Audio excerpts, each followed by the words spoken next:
ਗੌਤਮ ਅਡਾਨੀ ਦੀ ਬੇਸ਼ੁਮਾਰ ਦੌਲਤ ਇੱਕਦਮ ਆਖਿਰਕਾਰ ਕਿਵੇਂ ਖੁਰਨ ਲੱਗੀ ਹੈ?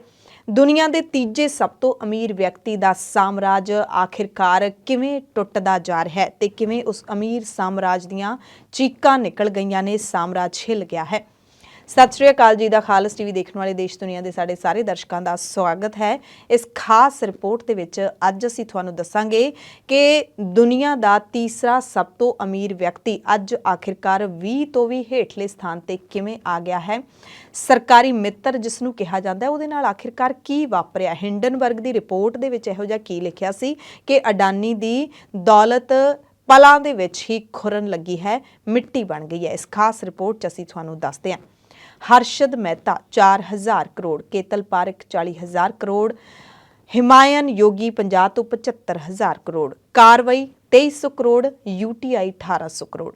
हज़ारा करोड़ रुपये सुन के तुहाडे सामने 2500 ਦੇ ਨੋਟਾਂ ਦੀ ਬਰਸਾਤ ਵਰਗਾ ਨਜ਼ਾਰਾ ਜ਼ਰੂਰ ਆ ਰਿਹਾ ਹੋਵੇਗਾ, ਪਰ ਜ਼ਰਾ ਰੁਕੋ ਤੇ ਜਾਗੋ ਕਿਉਂ ਇਹ ਸੁਪਨਾ ਬਹੁਤ ਹੀ ਡਰਾਵਣਾ ਹੋ ਸਕਦਾ ਹੈ।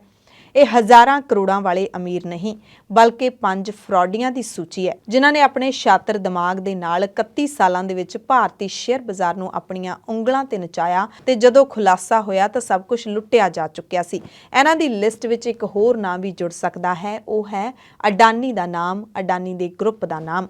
ਅਮਰੀਕਾ ਦੀ ਇੱਕ ਏਜੰਸੀ ਹਿੰਡਨਬਰਗ ਨੇ 106 ਪੇਜਾਂ ਦੀ ਰਿਪੋਰਟ 'ਚ ਦਾਅਵਾ ਕੀਤਾ ਹੈ ਕਿ ਅਡਾਨੀ ਗਰੁੱਪ ਨੇ ਸ਼ੇਅਰ ਬਾਜ਼ਾਰ ਦੇ ਵਿੱਚ ਧੋਖਾਧੜੀ ਕੀਤੀ, ਮਨੀ ਲਾਂਡਰਿੰਗ ਕੀਤੀ।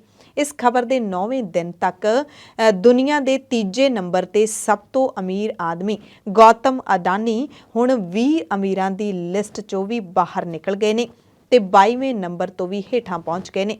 ਪਿਛਲੇ ਸਾਲ ਗੌਤਮ ਅਡਾਨੀ ਦੀ ਆਮਦਨ $150 ਬਿਲੀਅਨ ਸੀ, ਜੋ ਕਿ ਘਟ ਕੇ ਸਿਰਫ $55 ਬਿਲੀਅਨ ਤੇ ਆ ਗਈ ਹੈ, ਯਾਨੀ ਕਿ ਦੁੱਗਣੀ ਘਟ। ਸ਼ੇਅਰ ਬਾਜ਼ਾਰ ਦੇ ਵਿੱਚ ਇੱਕ ਖਬਰ ਤੁਹਾਨੂੰ ਰਾਤੋਂ ਰਾਤ ਅਮੀਰ ਵੀ ਬਣਾ ਸਕਦੀ ਹੈ ਤੇ ਕੰਗਾਲ ਵੀ ਕਰ ਸਕਦੀ ਹੈ। ਅਡਾਨੀ ਦੇ ਨਾਲ ਵੀ ਕੁਝ ਅਜਿਹਾ ਹੀ ਹੋ ਰਿਹਾ ਹੈ ਜਿਵੇਂ ਕੁਦਰਤ ਇਹ ਸਾਰਾ ਕੁਝ ਕਰ ਰਹੀ ਹੋਵੇ। 24 ਜਨਵਰੀ ਦਾ ਦਿਨ ਅਡਾਨੀ ਆਪਣੀ ਜ਼ਿੰਦਗੀ ਦੇ ਵਿੱਚ ਹਮੇਸ਼ਾ ਯਾਦ ਰੱਖਣਗੇ, ਕਿਉਂਕਿ ਇਸੇ ਦਿਨ ਤੋਂ ਹੀ ਉਹਨਾਂ ਦੀ ਉਲਟੀ ਗਿਣਤੀ ਸ਼ੁਰੂ ਹੋਈ। ਧੜਾ-ਧੜ ਏਅਰਪੋਰਟ, ਮੀਡੀਆ ਹਾਊਸ, ਸੀਮੈਂਟ ਕੰਪਨੀਆਂ, ਪੋਰਟ ਚਲਾਉਣ ਵਾਲੇ ਅਡਾਨੀ ਦੀਆਂ 10 ਕੰਪਨੀਆਂ ਦੇ ਸ਼ੇਅਰ 66% ਤੱਕ ਡਿੱਗ ਚੁੱਕੇ ਨੇ। ਅਮਰੀਕਾ ਦੀ ਹਿੰਡਨਬਰਗ ਏਜੰਸੀ ਨੇ ਅਡਾਨੀ ਨੂੰ ਲੈ ਕੇ 3 ਵੱਡੇ ਖੁਲਾਸੇ ਕੀਤੇ ਨੇ, ਜਿਸ ਦੇ ਜ਼ਰੀਏ ਉਹਨਾਂ ਨੇ ਦਾਅਵਾ ਕੀਤਾ ਹੈ ਕਿ ਅਡਾਨੀ ਨਾ ਸਿਰਫ ਭਾਰਤ ਨੂੰ ਬਲਕਿ ਪੂਰੀ ਦੁਨੀਆ ਨੂੰ ਆਪਣੀ ਜਾਲ ਵਿੱਚ ਫਸਾ ਰਿਹਾ ਸੀ। ਤੇ ਹਿੰਡਨਬਰਗ ਦੀ ਇਸ ਰਿਪੋਰਟ ਤੇ ਇਸ ਲਈ ਵੀ ਸਵਾਲ ਨਹੀਂ ਚੁੱਕੇ ਜਾ ਸਕਦੇ ਕਿਉਂਕਿ ਹੁਣ ਤੱਕ ਇਸਨੇ ਦੁਨੀਆ ਦੀਆਂ 10 ਅਜਿਹੀਆਂ ਕੰਪਨੀਆਂ ਦੀ ਪੋਲ ਖੋਲੀ ਜਿਨ੍ਹਾਂ ਨੇ ਭ੍ਰਿਸ਼ਟਾਚਾਰ ਕਰਕੇ ਲੁੱਟ ਮਚਾਈ ਸੀ ਤੇ ਇਹਨਾਂ ਦੇ ਸਾਰੇ ਇਲਜ਼ਾਮ ਤਕਰੀਬਨ ਸਹੀ ਵੀ ਸਾਬਿਤ ਹੋਏ। ਥੋੜਾ ਜਿਹਾ ਹੋਰ ਤੁਹਾਨੂੰ ਦੱਸ ਦਿੰਨੇ ਆ। 24 ਜਨਵਰੀ 2023 ਇਹ ਉਹੀ ਤਾਰੀਖ ਹੈ ਜਿਸ ਨੇ ਭਾਰਤੀ ਉਦਯੋਗਪਤੀ ਗੌਤਮ ਅਡਾਨੀ ਦੇ ਲਈ ਬਹੁਤ ਸਾਰੀਆਂ ਚੀਜ਼ਾਂ ਬਦਲ ਕੇ ਰੱਖ ਦਿੱਤੀਆਂ। ਇਸੇ ਤਾਰੀਖ ਨੂੰ ਅਮਰੀਕਾ ਦੀ ਵਿੱਤੀ ਕੰਪਨੀ ਹਿੰਡਨਬਰਗ ਦੀ ਰਿਪੋਰਟ ਸਾਹਮਣੇ ਆਈ। ਇਸ ਰਿਪੋਰਟ ਦੇ ਵਿੱਚ ਅਡਾਨੀ ਗਰੁੱਪ ਤੇ ਭ੍ਰਿਸ਼ਟਾਚਾਰ ਦੇ ਗੰਭੀਰ ਦੋਸ਼ ਲੱਗੇ। ਇਸ ਦੇ ਨਾਲ ਹੀ ਰਿਪੋਰਟ ਦੇ ਵਿੱਚ ਅਡਾਨੀ ਗਰੁੱਪ ਤੋਂ 88 ਸਵਾਲ ਵੀ ਪੁੱਛੇ ਗਏ। ਹਾਲਾਂਕਿ ਅਡਾਨੀ ਗਰੁੱਪ ਨੇ ਇਸ ਰਿਪੋਰਟ ਨੂੰ ਰੱਦ ਕਰ ਦਿੱਤਾ ਹੈ। ਰਿਪੋਰਟ ਸਾਹਮਣੇ ਆਉਣ ਤੋਂ ਬਾਅਦ ਸ਼ੇਅਰ ਬਾਜ਼ਾਰ ਦੀ ਦੁਨੀਆ 'ਚੋਂ ਗੌਤਮ ਅਡਾਨੀ ਦੇ ਲਈ ਕੋਈ ਵੀ ਚੰਗੀ ਖਬਰ ਨਹੀਂ ਆਈ। ਇਹ ਉਹੀ ਗੌਤਮ ਅਡਾਨੀ ਹੈ ਜੋ ਕੁਝ ਦਿਨ ਪਹਿਲਾਂ ਤੱਕ ਦੁਨੀਆ ਦਾ ਤੀਜਾ ਸਭ ਤੋਂ ਅਮੀਰ ਬੰਦਾ ਸੀ, ਪਰ ਹਿੰਡਨਬਰਗ ਦੀ ਰਿਪੋਰਟ ਆਉਣ ਦੇ 10 ਦਿਨਾਂ ਦੇ ਅੰਦਰ ਅੰਦਰ ਉਹ ਸਿਖਰਲੇ 20 ਦੀ ਸੂਚੀ 'ਚੋਂ ਵੀ ਬਾਹਰ ਹੋ ਗਿਆ, 22ਵੇਂ ਤੋਂ ਵੀ ਥੱਲੇ ਨੰਬਰ ਤੇ ਆ ਗਿਆ। ਹੁਣ ਤੁਹਾਨੂੰ ਦੱਸਦੇ ਹਾਂ ਕਿ ਹਿੰਡਨਬਰਗ ਨੇ ਆਪਣੀ ਰਿਪੋਰਟ ਦੇ ਵਿੱਚ ਕੀ ਇਲਜ਼ਾਮ ਲਾਏ। ਪਹਿਲਾ ਇਲਜ਼ਾਮ ਲਾਇਆ ਕਿ ਅਡਾਨੀ ਗਰੁੱਪ ਦੀਆਂ ਕੰਪਨੀਆਂ ਦੇ ਸ਼ੇਅਰ ਉਸੇ ਸੈਕਟਰ ਦੀਆਂ ਹੋਰ ਕੰਪਨੀਆਂ ਦੇ ਮੁਕਾਬਲੇ 85% ਜ਼ਿਆਦਾ ਕਿਵੇਂ ਵਧ ਰਹੇ ਨੇ। ਦਰਅਸਲ ਸ਼ੇਅਰ ਦੀ ਕੀਮਤ ਉਸ ਕੰਪਨੀ ਨੂੰ ਹੋਣ ਵਾਲੇ ਮੁਨਾਫੇ ਤੋਂ ਤੈਅ ਹੁੰਦੀ ਹੈ। ਉਸੇ ਦੇ ਹਿਸਾਬ ਨਾਲ ਸ਼ੇਅਰ ਬਾਜ਼ਾਰ ਵਿੱਚ ਕੰਪਨੀ ਦੇ ਸ਼ੇਅਰ ਦੀ ਕੀਮਤ ਵਧਦੀ ਹੈ। ਇਸ ਨੂੰ ਪ੍ਰਾਈਸ ਅਰਨਿੰਗ ਰੇਸ਼ੋ ਕਿਹਾ ਜਾਂਦਾ ਹੈ। ਅਡਾਨੀ ਦੀ ਕੰਪਨੀ ਦਾ ਪ੍ਰਾਈਸ ਅਰਨਿੰਗ ਰੇਸ਼ੋ ਦੂਸਰੀਆਂ ਕੰਪਨੀਆਂ ਦੇ ਮੁਕਾਬਲੇ ਕਾਫੀ ਜ਼ਿਆਦਾ ਸੀ, ਯਾਨੀ ਕਿ ਕੰਪਨੀ ਨੇ ਬਾਜ਼ਾਰ ਵਿੱਚ ਸਿਰਫ ਮਾਹੌਲ ਬਣਾਇਆ ਸੀ, ਹਕੀਕਤ ਨਹੀਂ ਦੱਸੀ। ਹਿੰਡਨਬਰਗ ਨੇ ਦੂਸਰਾ ਵੱਡਾ ਖੁਲਾਸਾ ਕੀਤਾ ਕਿ ਅਡਾਨੀ ਨੇ ਸ਼ੇਅਰ ਮਾਰਕੀਟ ਦੇ ਵਿੱਚ ਹੇਰਾਫੇਰੀ ਦੇ ਨਾਲ ਆਪਣੇ ਸ਼ੇਅਰਾਂ ਦੀ ਕੀਮਤ ਦੇ ਵਿੱਚ ਵਾਧਾ ਕੀਤਾ।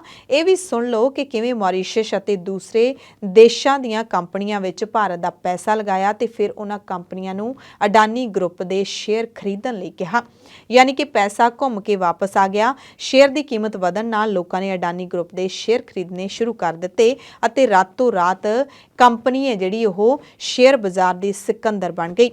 ਹਿੰਡਨਬਰਗ ਨੇ ਆਪਣੀ ਰਿਪੋਰਟ ਦੇ ਵਿੱਚ ਅਡਾਨੀ ਦੇ ਭਰਾ ਵਿਨੋਦ ਤੇ ਵੀ ਸਵਾਲ ਚੁੱਕੇ। ਰਿਪੋਰਟ ਵਿੱਚ ਦੱਸਿਆ ਗਿਆ ਕਿ ਦੁਬਈ ਬਹਿ ਕੇ ਉਸ ਦਾ ਭਰਾ ਇਹੀ ਕੰਮ ਕਰ ਰਿਹਾ ਸੀ। ਇਸ ਦੇ ਵਿੱਚ ਵਿਨੋਦ ਦੇ ਨਾਲ ਜੁੜੀਆਂ 38 ਕੰਪਨੀਆਂ ਦਾ ਵੀ ਜ਼ਿਕਰ ਹੈ। ਹਿੰਡਨਬਰਗ ਦੀ ਰਿਪੋਰਟ ਦੇ ਵਿੱਚ ਤੀਜਾ ਵੱਡਾ ਖੁਲਾਸਾ ਜਿਹੜਾ ਅਡਾਨੀ ਦੀ ਬਰਬਾਦੀ ਦਾ ਕਾਰਨ ਬਣ ਰਿਹਾ ਹੈ ਉਹ ਇਹ ਕਿ ਅਡਾਨੀ ਗਰੁੱਪ ਤੇ 2,20,000 ਕਰੋੜ ਦਾ ਵੱਡਾ ਕਰਜ਼ਾ ਹੈ। ਰਿਪੋਰਟ ਵਿੱਚ ਦੱਸਿਆ ਗਿਆ ਕਿ ਕੰਪਨੀ ਨੇ ਆਪਣੀ ਹੈਸੀਅਤ ਤੋਂ ਵੱਧ ਕਰਜ਼ਾ ਲਿਆ।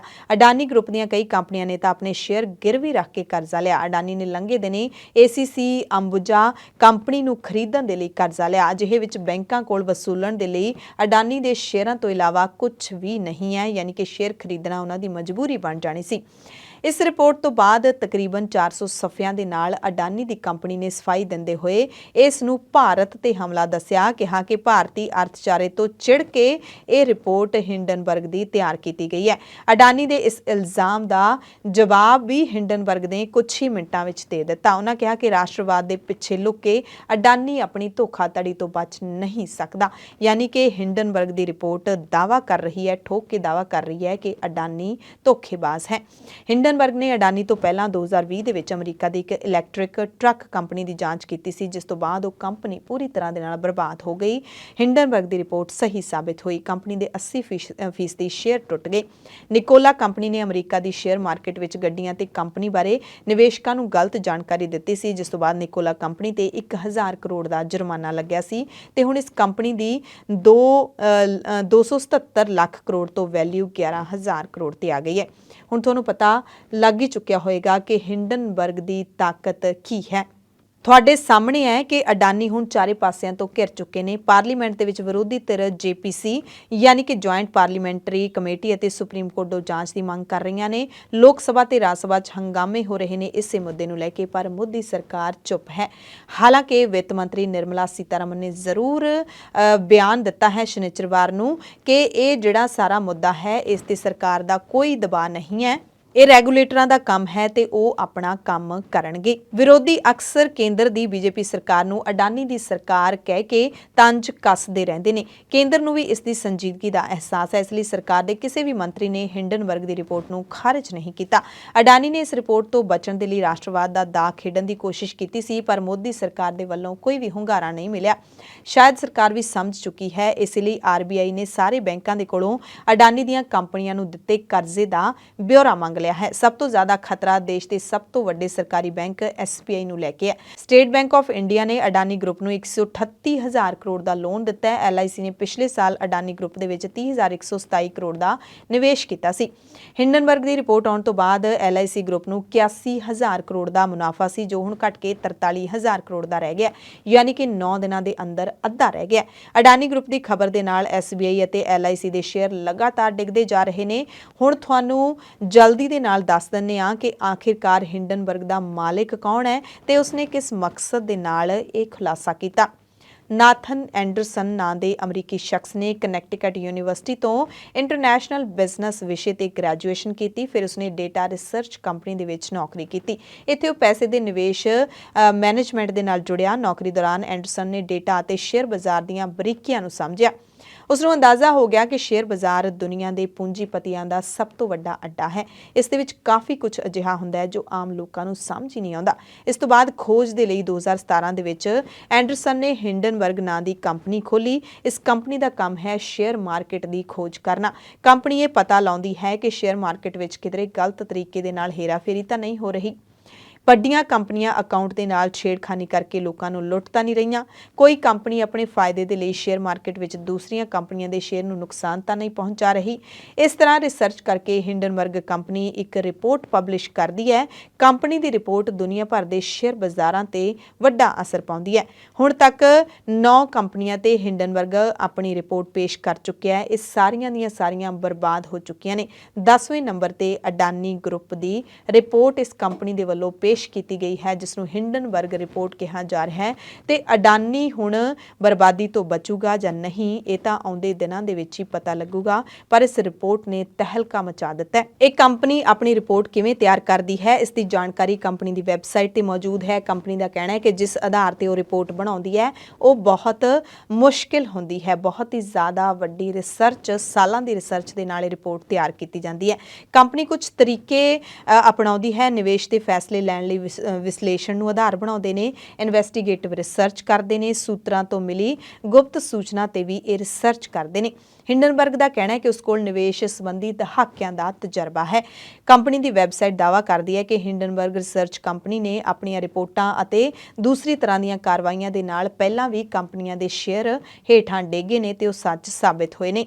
ਤੇ ਹਿੰਡਨਬਰਗ ਇਹ ਨਹੀਂ ਕਿ ਕਿਸੇ ਵੀ ਕੰਪਨੀ ਦੀ ਜਾਂਚ ਕਰਦੀ ਹੈ, ਇਹ ਉਹਨਾਂ ਕੰਪਨੀਆਂ ਦੀ ਜਾਂਚ ਕਰਦੀ ਹੈ ਜਦੋਂ ਕਾਊਂਟਿੰਗ ਦੇ ਵਿੱਚ ਬੇਨਿਯਮੀਆਂ ਪਾਈਆਂ ਜਾਂਦੀਆਂ ਨੇ, ਅਹਿਮ ਅਹੁਦਿਆਂ ਦੇ ਉੱਤੇ ਅਯੋਗ ਵਿਅਕਤੀ ਕੰਪਨੀਆਂ ਦੇ ਵੱਲੋਂ ਬਿਠਾਏ ਜਾਂਦੇ ਨੇ, ਲੈਣ ਦੇਣ ਦੀ ਜਾਣਕਾਰੀ ਨਹੀਂ ਦਿੱਤੀ ਜਾਂਦੀ, ਕਿਸੇ ਤਰ੍ਹਾਂ ਦੀ ਗੈਰ ਕਾਨੂੰਨੀ ਜਾਂ ਅਨੈਤਿਕ ਵਪਾਰ ਜਾਂ ਵਿੱਤੀ ਰਿਪੋਰਟਿੰਗ ਪ੍ਰੈਕਟਿਸ ਕੀਤੀ ਜਾਂਦੀ ਹੈ ਤੇ ਉਹਨਾਂ ਕੰਪਨੀਆਂ ਦੇ ਖਿਲਾਫ ਇਹ ਜਿਹੜੀ ਹਿੰਡਨਬਰਗ ਕੰਪਨੀ ਹੈ ਉਹ ਆਪਣੀ ਰਿਪੋਰਟ ਤਿਆਰ ਕਰਦੀ ਹੈ। ਖਾਸ ਰਿਪੋਰਟ ਦੇ ਵਿੱਚ ਇੱਥੇ ਤੁਹਾਡੇ ਸਭ ਤੋਂ ਇਜਾਜ਼ਤ ਚਾਹੁੰਦੇ ਹਾਂ। ਗੌਤਮ ਅਡਾਨੀ ਦਾ ਹੁਣ ਕੀ ਹੋਵੇਗਾ, ਇਹ ਇੱਕ ਵੱਡਾ ਸਵਾਲ ਹੈ। ਧੰਨਵਾਦ।